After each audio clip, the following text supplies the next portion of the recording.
존경하는 180반 전북특별자치도 도민 여러분, 정읍 출신 연명선 의원입니다. 김관영 지사님께 질문드리겠습니다.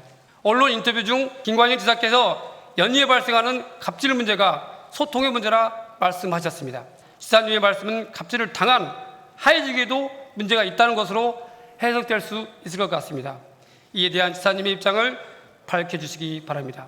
작년에 이어 올해 역시 갑질 문제가 터졌습니다. 본 의원은 이런 문제가 반복되는 데는 개인의 문제도 있지만 갑질 예방 시스템의 문제가 더 크다고 생각합니다. 하인이 법칙이라는 것이 있습니다. 한 건의 큰 사고 전에 29번의 작은 사고가 발생하고 300번의 잠재적 징후들이 나타난다고 합니다. 작년 초 도청 내 갑질 문제를 행정자치위원회에서 제기하였고 이후 집행부는 갑질 근절을 위한 다양한 대책을 수사냈습니다. 하지만 그 후에도 소방 간부의 갑질, 파견나간 팀장의 갑질, 과장의 갑질 등으로 도청이 시끄러웠고 그런 얘기들은 다리 건너 의회에도 심심치 않게 들려왔습니다. 하지만 결국 대형 사고가 발생했습니다. 그동안 시스템이 제대로 작동하지 못했다는 증명이 되었습니다. 그간 갑질 근절을 위해 다양한 대책을 시행하였는데도 갑질 리스트는 끊이지 않고 있습니다. 지사님은 그 이유를 어떻게 진단하시는지 견해를 밝혀주시기 바랍니다. 언론에 보도된 갑질 중 한 가지는 꼭 지적해야 할 것 같습니다. 지사께서는 5월 20일 간부회의에서 저출생 대응을 위해 과감하고 실질적인 출산 장려 정책을 발굴할 수 있도록 노력을 당부하였습니다. 하지만 해당 간부는 자녀 육아를 위해 연가를 썼다는 이유로 화를 내고 아이가 있는 직원을 인사 조치하겠다는 식의 발언을 했다고 합니다.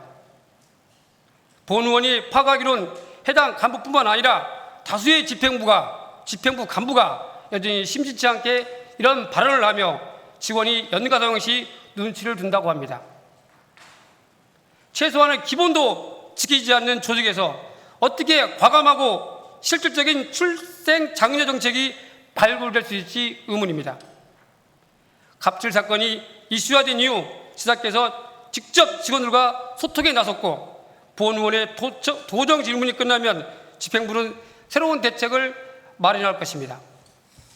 담당한 직원들은 지휘의 입맛에 맞는 대책을 세우느라 몇 날 며칠 야근을 하게 될 것이고 그들의 자녀들은 외로이 부모를 기다리게 될 거라 생각해 괜스레 일만 더 준다는 것은 아닌지 또 마음이 불편합니다. 김관영 지사님, 필요 없는 100가지 대책보단 지사님의 확고한 의지를 천명하는 것이 필요하다고 생각합니다. 이에 대한 지사님의 견해를 밝혀주시기 바랍니다. 한편 사표를 냈던 간부가 돌연 사표를 처리하였습니다. 절차상 면직 통보 전이라 사표 처리를 수용해야 한다지만 이를 두고 도청 내 말들이 무성합니다. 도청은 직원들의 속마음을 들여다볼 수 있는 생각 온실에 관련 글이 작성되었고 본 의원 역시 동감하는 부분이 많습니다. 감사가 진행될 계획이지만 해당 간부가 다시 업무에 복귀하면 조직원들이 느낄 무력감과 위화감 그리고 도민의 분노가 상당할 것 같습니다. 이에 대한 지사님의 견해를 밝혀주시기 바랍니다. 2024년은 동학농민혁명이 일어난 지 130주년이 되는 해입니다. 1894년 전북에서 시작된 동학농민혁명은 신문제 중심의 낡은 복원제를 타파하고 일제의 침략으로부터 국권을 수호하기 위한 민주주의의 백두대간입니다. 하지만 정작 그 발원지인 전북에서 그 가치관에 관심과 지원이 부족해 매우 안타깝습니다. 본 의원은 12대 도의회 입성 이후 수차례 통합 관련 발언을 하고 건의안을 발의했습니다. 그 결과로 지난 5월에 전북특별자치도 동학농민 기념사업 지원에 관한 조례안이 탄생하게 되었습니다.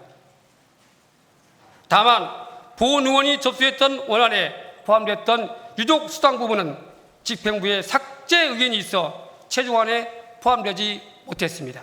김관영 지사님, 전북자치도가 유족수당 지급과 관련하여 특별법이 개정될 때까지 기다리는 이유가 무엇인지 말씀해 주기 바랍니다. 전북자치도의 선택은 특별법 개정을 기다리자였습니다. 동학농민혁명은 비록 실패로 끝났지만 그 저항의식과 민족에 대한 자존감은 오늘날 대한민국의 근간이 되었습니다. 이제라도 동학 참여자와 후손들의 명예를 복권하고 이를 위해 최소한의 수당을 지급하는 것이 민주주의의 풍요의 시대를 살고 있는 우리가 할 수 있는 최소한의 보답이라고 생각합니다. 동학농민 참여자의 유족 수당 지급에 대한 지사님의 견해를 밝혀주시기 바랍니다. 이어서 동학농민혁명 관련 교육 기회 확대를 주제로 서거석 교육감님께 질문드리겠습니다. 본 의원이 제출받은 자료에 따르면 2024년 기준 학생 해연수 예산량은 124억 원이며 동학농민혁명 유적지답사, 역사, 문화체험 등의 도내 연수는 1억 3,500만 원으로 사업비가 90배 이상 차이나는 것으로 나타났습니다. 전북의 학생들이 드넓은 세계를 경험하고 견문을 넓히는 것은 권장할 일이지만 지역의 소중한 역사를 제대로 알고 올바른 역사의식을 갖는 것도 역시 중요하다고 생각합니다. 교육감님께 질문드리겠습니다.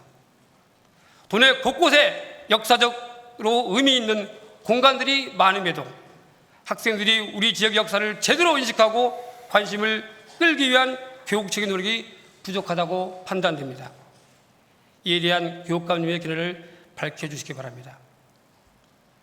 적어도 도내에서 성장한 학생들이 초, 중, 고 교육과정 중 한 번쯤은 전북의 자랑인 동학농민혁명 유적지를 탐방하고 그 가치를 느낄 기회를 제공해야 한다고 생각합니다. 본 의원에 대한 제안에 대한 교육감님의 견해를 밝혀주시기 바랍니다. 또한 현재 교육청에서 동학농민혁명 관련 업무를 중등교육과에서 담당하고 있어 한계가 분명합니다. 대한민국 민주주의의 요시인 동학농민혁명에 대한 보다 체계적인 대응과 활성화를 위해 교과 과정의 일부가 아닌 민주 시민교육 차원에서 다뤄야 한다고 생각합니다. 이에 대한 교육장님의 견해를 밝혀주시기 바랍니다.